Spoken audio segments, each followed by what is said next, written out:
ચાર-પાંચ દિવસના વિરામ બાદ અમાસની અંધારી રાત્રે સમગ્ર ખેડા જિલ્લા નડિયાદની અંદર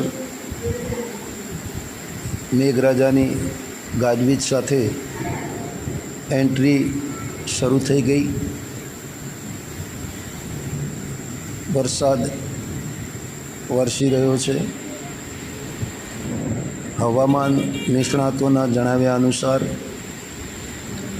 સપ્ટેમ્બર 2 તારીખથી 10 તારીખ સુધી ભારેથી અતિ ભારે વરસાદની આગાહી કરવામાં આવેલ છે, જેથી સૌએ પોતાની સુરક્ષા વ્યવસ્થા માટે સતર્કતા રહી અને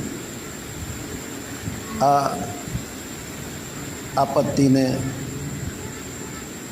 પહોંચી વળવા માટે પ્રયત્નશીલ રહેવાનું છે, એમ હવામાન નિષ્ણાતો જણાવ્યું।